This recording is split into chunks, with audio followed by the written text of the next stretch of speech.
பெண்களுக்கான பாதுகாப்பு எந்த அளவு இருக்கு அப்படிங்கிற ஒரு கேள்வி திரும்ப திரும்ப வருது. இளம்பெண்கள்ல வயசு 2.5 வயசு குழந்தைக்கும் பாதுகாப்பு இல்லை, வயதான மூதாட்டிக்கும் பாதுகாப்பு இல்லை. அவலம் கேவலம். இந்த வாட்டி எப்படியாச்சும் சீட்டை வாங்கி உதயசூரியனில் நின்று டெல்டாவில் நம்ம திமுக இன்னைக்கு நல்லா இருக்குது, கூட்டணி எல்லாம் அமைச்சிருக்காங்க, நம்ம ஒரு எம்எல்ஏ வாயிலன்னு அங்கே ஒருத்தர் ஆசையில் இருப்பார், அவர் ஆசையிலேயே மண்ணள்ளி போட்டுச்சு. இப்போ இதே நீங்கள் அதிமுக எடுத்தீங்கன்னா ஃபர்ஸ்ட் ஆஃப் பலவீனம். ஏன் பலவீனம்? கூட்டணி அமையலை. காவல்துறை இருக்கா இல்லையான்னு தெரியாதவங்க தான் இருக்குது. அதில் நம்ம என்னத்தை இது பண்ணி பேசுகிறோம். விஜய் அவர்களை பொறுத்தவரையிலும் ஒரு பெரிய அழுத்தத்தை கொடுக்கறதில்ல. அவர் திமுக தீய சக்தின்னு சொல்லிட்டு அதோடு போகிறதோடு சரி.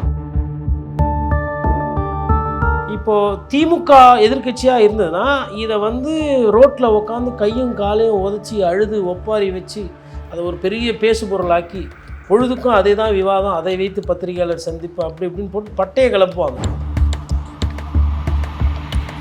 அந்த அடுத்தடுத்து எல்லா பணிகளும் நடக்கும், அரசாங்க வேலைகள் எல்லாம் உடனே பண்ணி கொடுப்போன்னு ஒரு முகாம் ஒன்று திமுக நடத்துனாங்க.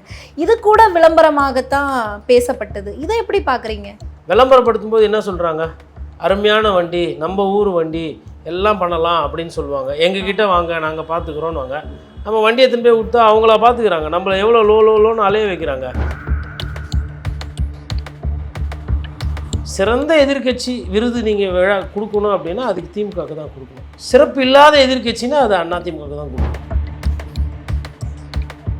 அண்ணாவால் கொடுக்கப்பட்ட மக்களுக்கான கொடை தான் திராவிட முன்னேற்ற கழகம். அதில் எந்த விதமான மாற்று கருத்தும் கிடையாது. அதனுடைய கொள்கையிலே எந்த பிரச்சனையும் கிடையாது. அந்த வண்டியை ஓட்டின்னு போகிறவங்க கிட்ட தான் பிரச்சனை.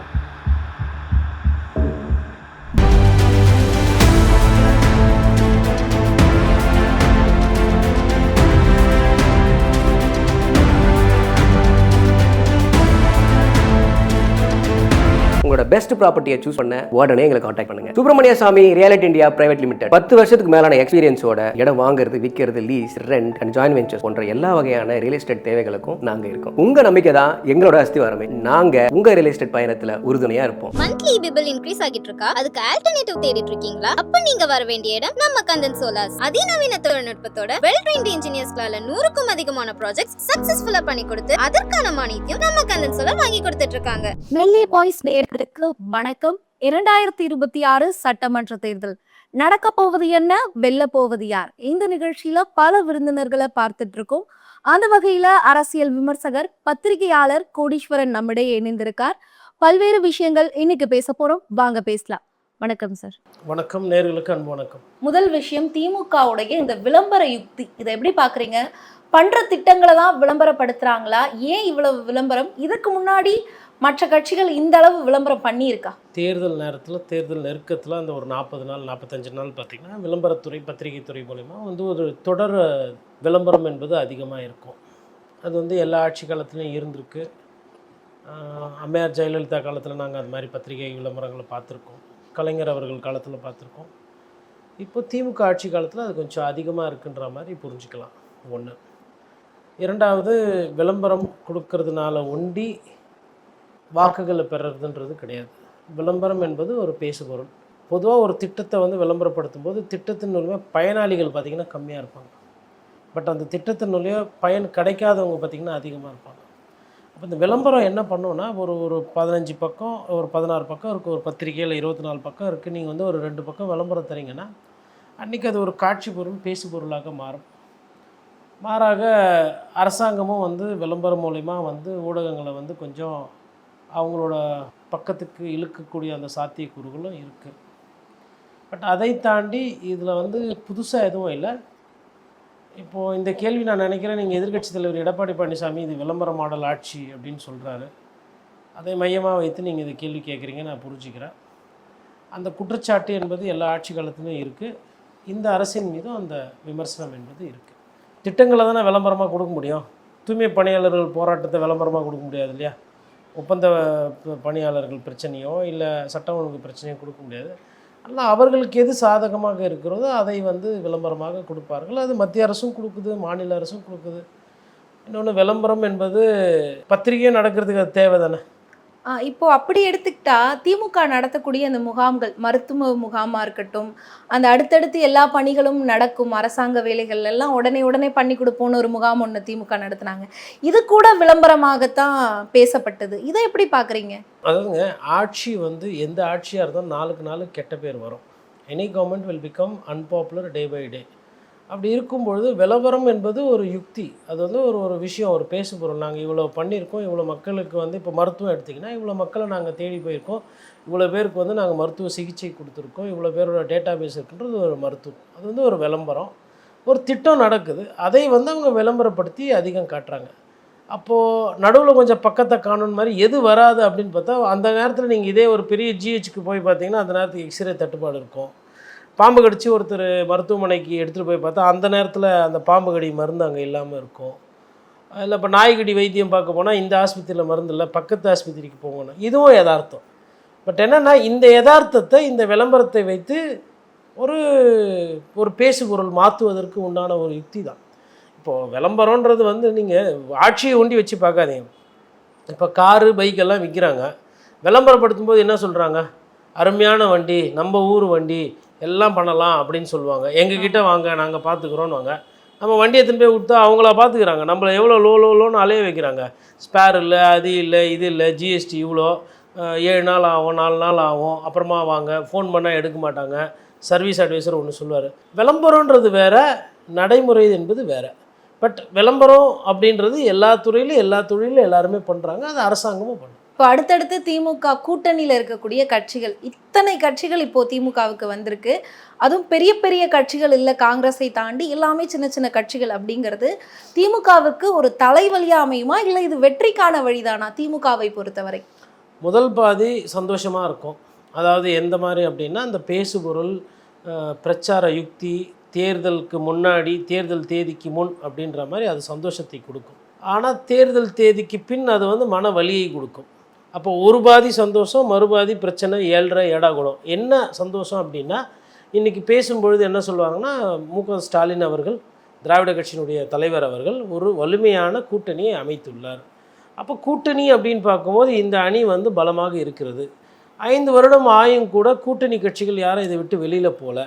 அப்போ இந்த கூட்டணியில் இருந்தால் எம்எல்ஏ ஆகிவிடலாம் என்பது நிதர்சனமான உண்மை. அப்படின்ற மாதிரி இந்த கட்டமைப்பு, இந்த பேசுபொருள், இந்த விளம்பரம், இது எல்லாமே இருக்கும். அப்போ சரி, பாதி வந்து அது நல்லது, மீதி பாதி கெட்டது. என்ன கெட்டது அப்படின்னு பார்த்தா, இப்போது அந்தந்த சொந்த கட்சிக்காரங்க இருப்பாங்க, அவங்க வந்து இந்த வாட்டியாச்சும் ஒரு எம்எல்ஏ ஆகலாம். அவங்க யாரும் வந்துட்டு கோயிலுக்கு நேந்தி விட்டோ, இல்லை வந்து இலவச சேவை செய்யணுன்றது, இல்லை காமராஜர் காலத்துக்கு அரசியல்வாதிகள் காந்தியடிகள் போல் வரலை. இன்றைக்கி என்ன விதமான அரசியல் நடக்குதுன்றது நாட்டு மக்களுக்கு நல்லா தெரியும். அப்போ நான் ஒரு எம்எல்ஏ ஆகணும், நான் ஒரு அமைச்சர் ஆகணுன்றது தான் சாதாரணமாக எல்லா திமுக ஆட்களுக்கும் இருக்கக்கூடிய ஒரு பேசிக் எண்ணோட்டம். அந்த எண்ணோட்டத்தில் நீங்கள் கூட்டணிக்கு அதிக சீட்டு கொடுக்க மண்ணள்ளி போட்டுருவீங்க. சொந்த கட்சிக்காரர்களை எம்எல்ஏ ஆகிற அந்த வாய்ப்பை வந்து கொடுக்க முடியாது.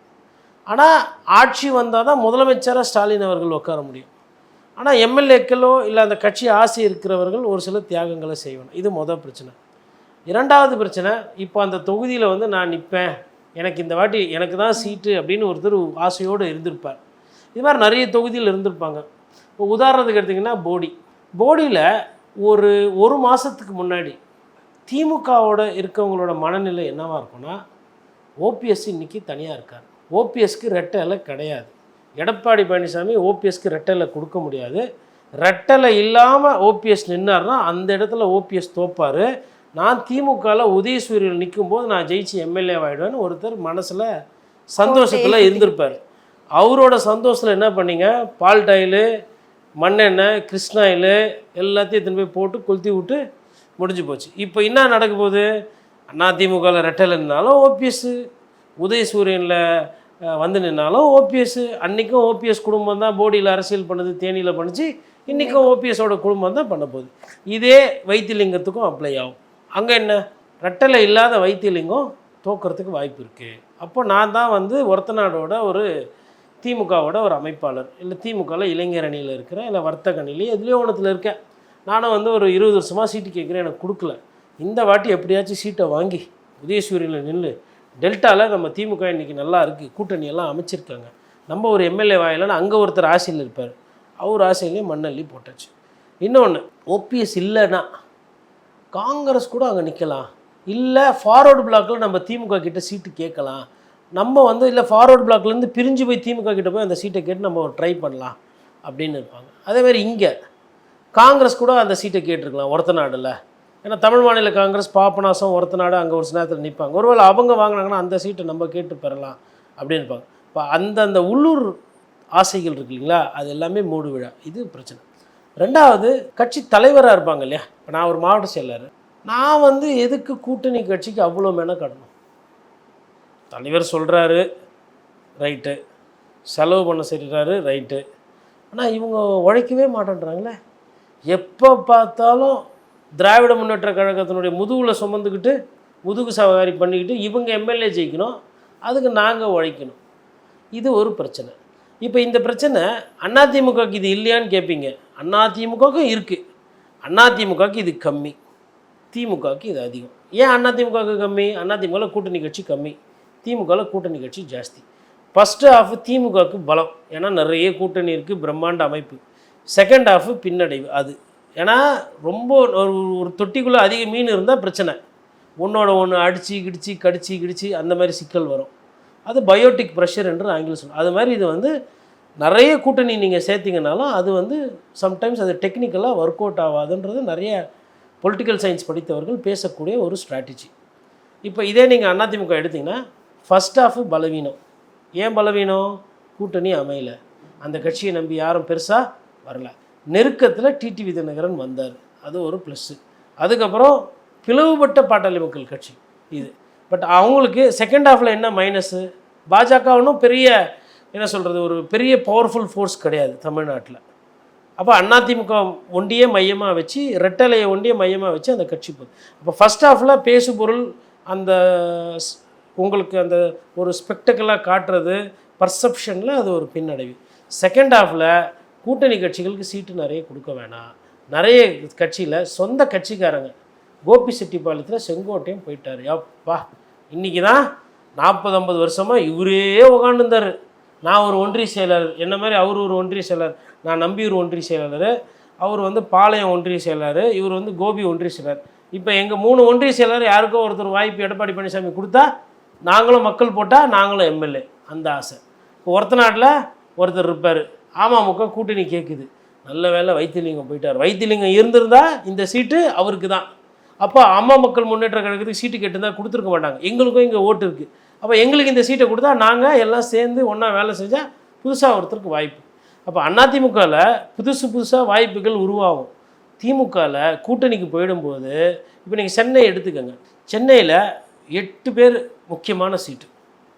கொளத்தூர் ஐயா ஸ்டாலின், சேப்பாக்கம் ட்ரிப்ளிகேன் உதயநிதி ஸ்டாலின், அது இல்லாமல் 6 மாவட்ட செயலர், சேகர்பாபு, ஆர்டி சேகர், உங்களுக்கு மாதவரம் மூர்த்தி அவர்கள், மா சுப்பிரமணியம், சிற்றரசு, மயிலை வேலு. மாவட்ட செயலருக்கு பொதுவாக சீட்டு கொடுத்துருவாங்க. அப்போ அந்த சீட்டில் வேறு யாரும் ஆசைப்பட முடியாது. 6 சீட்டு முடிஞ்சு போச்சா, ஒரு எந்த விதமான எக்ஸ்பெக்டேஷனோ எனக்கு கிடைக்கும் அப்படின்ற அந்த எதிர்பார்ப்பு இல்லை. தலைவர் தொகுதியில் யாருன்னா கொடுப்பாங்களா? கொளத்தூர் தொகுதி இல்லை. சரி, உதயநிதி தலைவர் அவர் துணை முதல்வர் தொகுதியில் யாருன்னா சீட்டு கொடுப்பாங்களா? இல்லை. அப்போது 8 தொகுதியில் அது ஃபிக்ஸடு, திருப்பி இதே முகங்கள் தான், திருப்பி இதே அவங்களே தான். அங்கே வந்து புதுசாக ஒரு கட்சிக்காரனுக்கோ ஒரு இளைஞர்களுக்கோ இல்லை மாற்றுக் கட்சியிலேருந்து வரவங்களுக்கோ வாய்ப்பு என்பது இல்லை. அப்போ இதுதான் இந்த செகண்ட் ஹாஃபில் இருக்கக்கூடிய சிக்கல்.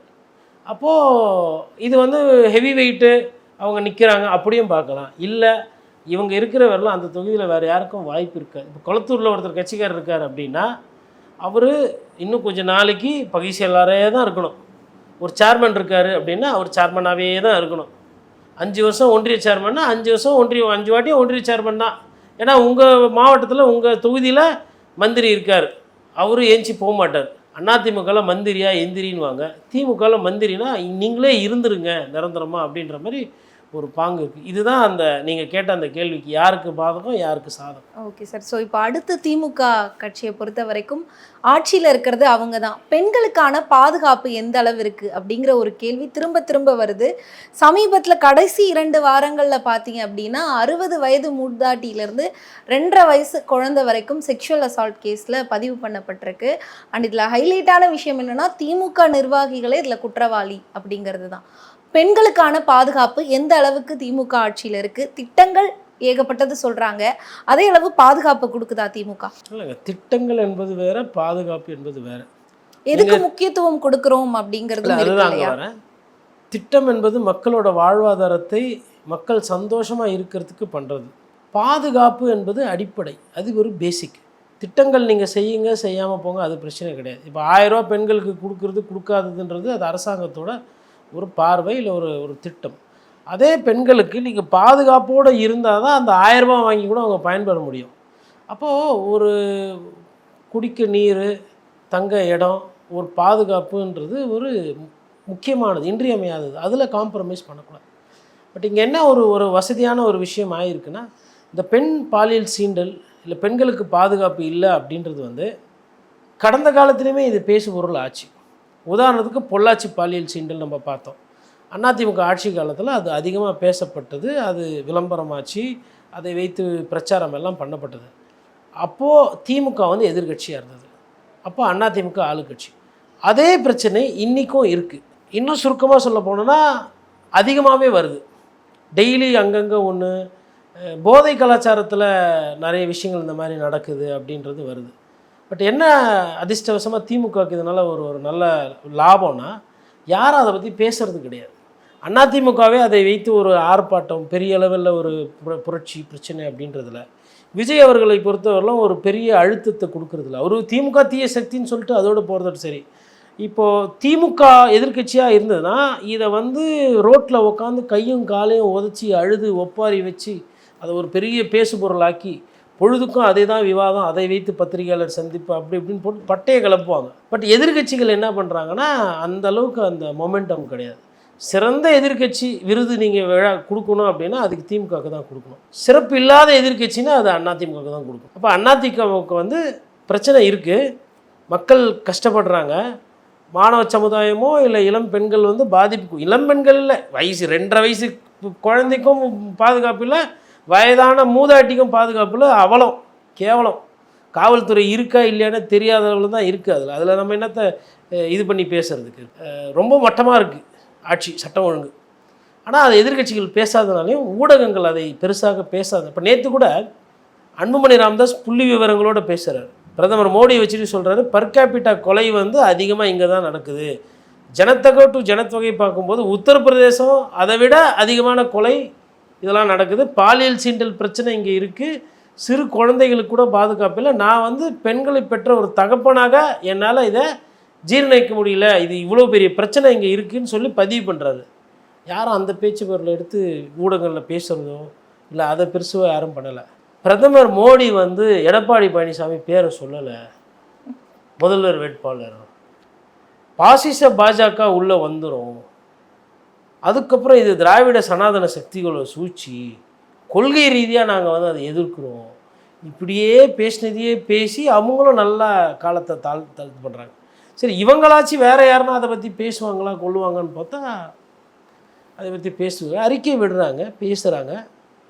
ஆனால் அது வந்து ஒரு பெரிய பேசு பொருள் ஆகிறது. இப்போ நீங்கள் கேட்டீங்க, அதனால் நான் இந்த கேள்விக்கு பதில் சொன்னேன். இல்லைன்னா இந்த மாதிரி விஷயங்கள் நிறைய ஊடகங்கள்லையும் பேசுறது கிடையாது. அதான் யதார்த்தமான. என்ன காரணம், ஏன் ஊடகங்கள் தவிர்க்கிறாங்கன்னு நினைக்கிறீங்க? ஆளுங்கட்சிக்கு எதிராக பேசாத காரணமா, இல்லை எதிர்கட்சி பெருசா பேசலைன்னு இவங்களும் அமைதியா இருக்காங்களா? ஏன் ஊடகங்கள் தவிர்க்க? எதிர்கட்சி பேசட்டும், பேசாமல் போட்டோம். ஊடகத்துக்குன்னு ஒரு தர்மம் இருக்குல்ல. பாதி நேரத்தை கொள்கை தூக்கி மண்டைக்குள்ளே விட்டால் இதுதான் பிரச்சனை. கொள்கைன்றது வேறு, யதார்த்தன்றது வேறு. நாட்டில் இன்றைக்கி தமிழ்நாட்டில் போதை கலாச்சாரம், பெண்களுக்கு பாலியல் சீண்டல், பெண்களுக்கு மற்ற வேலை இடத்துல சிக்கல், நகைக்காக கொலை, இது நடக்குதா இல்லையா? நடக்குது அப்படின்னா உண்மையிலே உங்களுக்கெல்லாம் பத்திரிகையாளர் கண் இருக்குன்னா அதை பேசணும், இது பண்ணணும். பத்திரிகைகளும் அந்த வேலையை செய்கிறதில்ல, எதிர்கட்சியும் அதை வேலை செய்யும். அதனால் அது இல்லைன்றது ஆகிடாது. மக்கள் பாதிப்பு என்பது இருக்குது. இந்த பிரச்சனை முழுசாக வந்து காவல்துறை மீது போகணும். இப்போ இதே வந்து நம்ம பார்த்தோம், தூத்துக்குடி துப்பாக்கி சூடு, காவல்துறை சுட்டாங்க, செத்தாங்க, பேசு பொருளாச்சு, பிரச்சனையாச்சு. கரூர் சம்பவம் பேசு பொருள் ஆச்சு.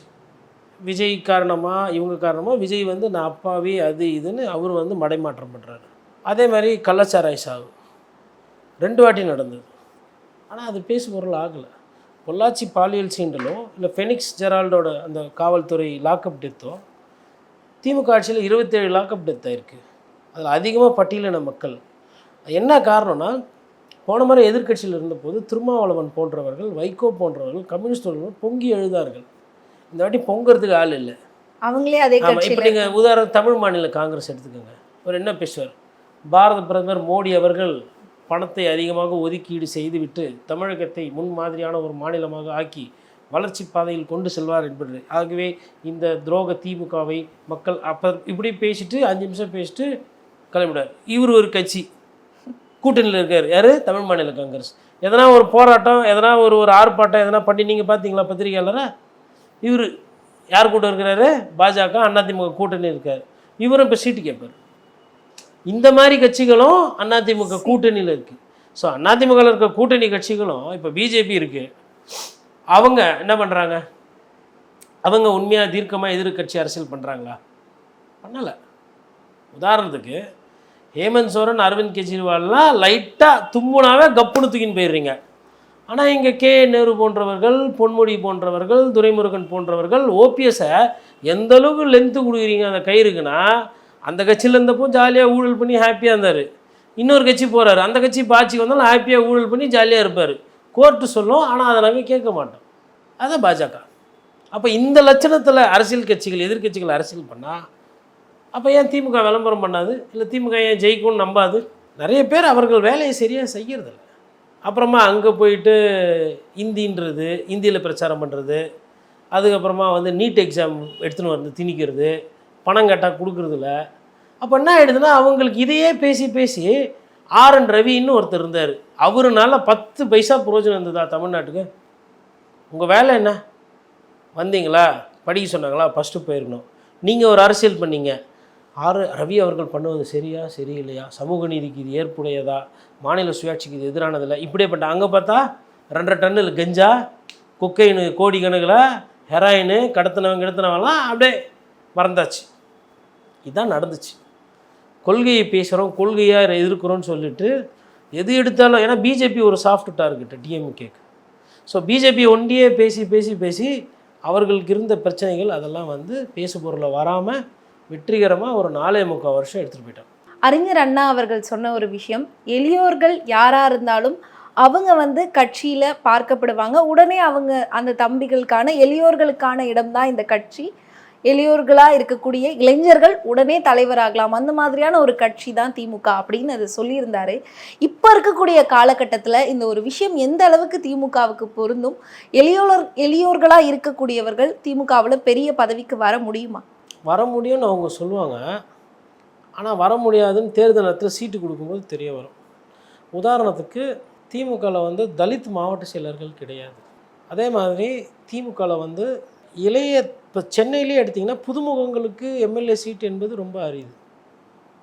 அப்போது இப்போ வேலூர் எடுத்தால் அங்கே இந்த வாட்டி துரைமுருகன் அவங்களோட குடும்பத்திலேருந்து வேற ஒருத்தர் நிறுத்த போகிறன்ற மாதிரி சொல்கிறாங்க காட்பாடியில். அப்போது ஒரு குடும்பத்திலே 3 பேர் 2 பேர் முக்கியமான ஒரு பதவிகள், குடும்ப அரசியல் அப்படின்னு இருக்கும்போது அந்த எளியவர்களுக்கு உண்டான இடம் என்பது குறையுது. அது யதார்த்தமான உண்மை. அண்ணா காலத்தில் இருந்த திமுகவுக்கு இன்றைக்கி இருக்கிற திமுகவுக்கும் வித்தியாசம் இருக்குது. அந்த ஸ்பேஸ் ஓரளவுக்கு வேணால் அதிமுகவில் இருக்குது. புதுசாக நிறைய பேர் வருவாங்க போவாங்க. நிறைய பேர் இப்போ வேணால் அங்கே இருந்தவங்கெல்லாம் அமைச்சராகி திமுகவுக்கு போயிட்டாங்க.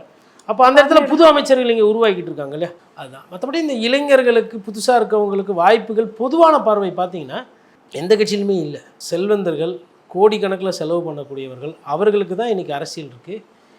எளியவர்களுக்கு அரசியல் அப்படின்னு பார்த்தா நாம் தமிழர் கட்சி அதை சொல்கிறாங்க. ஓரளவுக்கு அதை செயல்படுத்த அவங்க முயற்சி பண்ணுறாங்க. ஆனால் அதில் அவங்களுக்கு வெற்றி கிடைக்கல. அதில் நல்ல விஷயங்களும் இருக்குது, ஒரு சில பாதகங்களும் இருக்குது. மற்றபடி பெரிய கட்சிகள் எதுவுமே சாதாரணமானவர்களுக்கு கட்சி நடத்துறது கிடையாது. மக்களுக்கு வேணால் அரசியல் பண்ணுறேன்னு சொல்லுவாங்க. ஆனால் ஒரு ஏழை பாழையோ இல்லை ஒரு சாமானியனோ போய் ஒரு பெரிய பதவியில் வரணுன்றது சாத்தியம் இல்லை.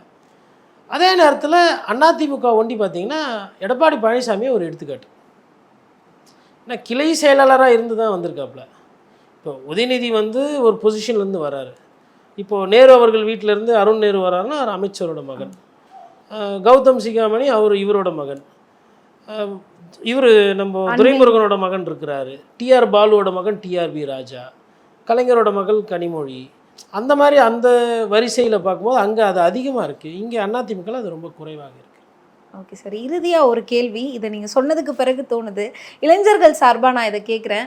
இப்போவும் பல இளைஞர்கள் திராவிடத்தை பின்பற்றணும், திராவிட கொள்கைகளை தெரிஞ்சுக்கிட்டு முன்னே போகணும் அரசியல்ல அப்படின்னு இன்னும் விழிப்புணர்வோட தான் இருக்காங்க. இப்போ இருக்கக்கூடிய இந்த 2000 இருக்கக்கூடிய அந்த இளைஞர்களை சொல்கிறேன் நான்.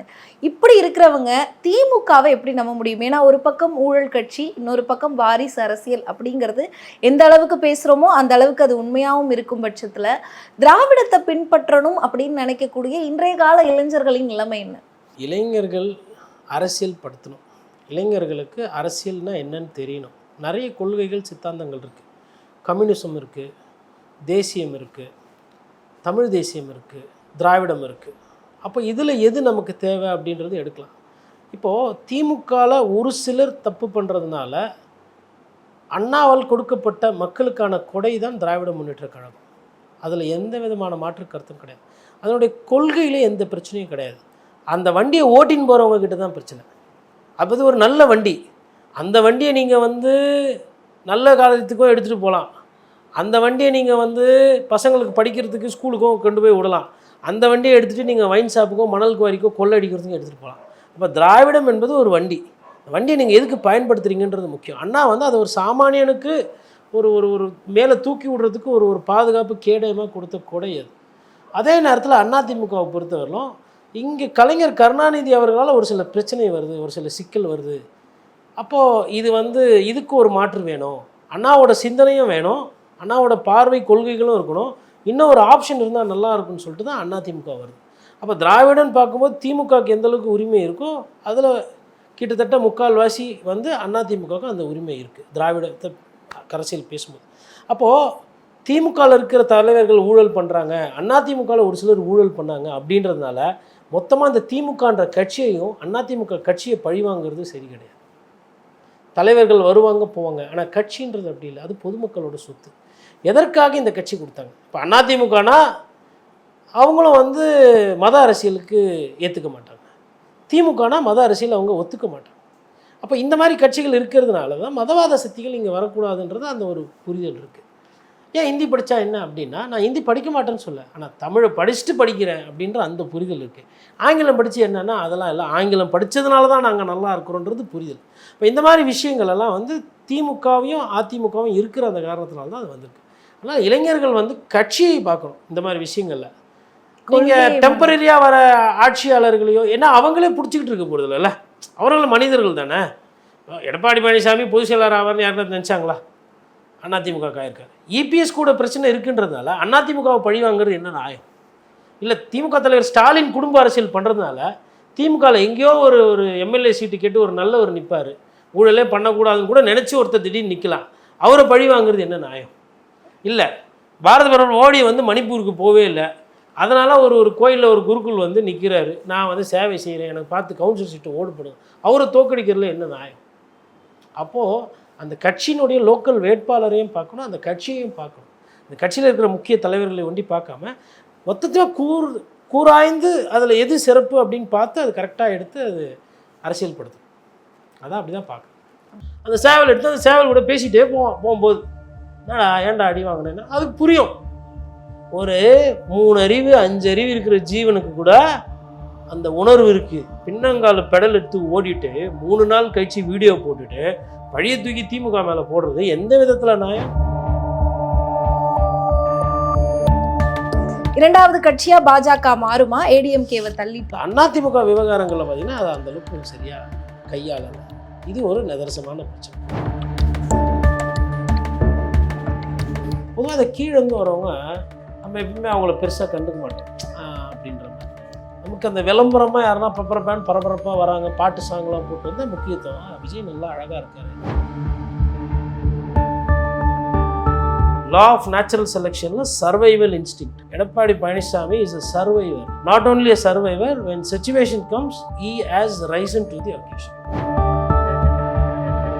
ஆனால் இதை அரசியல் தெரிஞ்சவர்கள், அரசியல் புரிஞ்சவர்கள் அதை ஆராய்வாங்க. எனக்கு அரசியலே தெரியாது, எனக்கு விஜய் அண்ணா பிடிக்கும்னு முடிவு பண்ணிட்டீங்கன்னா உங்கள் விஜய் அண்ணா தான் சிஎம். அப்படியே மைண்டில் ஏற்றி அப்படியே பாட்டு போட்டு டான்ஸ் பண்ணின்னு அப்படியே போயினே இருக்க வேண்டியதுதான். அரசியல்வாதியா நிறைய விஷயங்களுக்கு கருத்து தெரிவிக்கல, வாய் திறக்கல அப்படிங்கிற மாதிரி விஜயின் மீது ஒரு பிம்பம் இருக்கும். இல்ல அது உண்மையா கூட இருக்கலாம். போட்டு பணம் வரலன்னா பட்டனாம மொத்தமாக முடிஞ்சிடும். ஒவ்வொரு களம் வேறு, ஒவ்வொரு வியாபாரம் வேறு. அதற்கு உண்டான பயிற்சி, அதற்கு உண்டான ஒரு இன்ஃப்ராஸ்ட்ரக்சர், கூட்டணி, கூட்டமைப்பு, புரிதல் எல்லாம் தெரியும். ஆனால் அவருக்கு தெரியும் நீங்கள்லாம் பண்ணால் நான் பண்ண மாட்டேன்னு அவர் நினைக்கிறாரு. கதறி அழுகுற பிள்ளைங்களை பார்க்கணும்ல, அந்த ஸ்பியரில் விஜய் அண்ணா எங்கே இருக்கார்?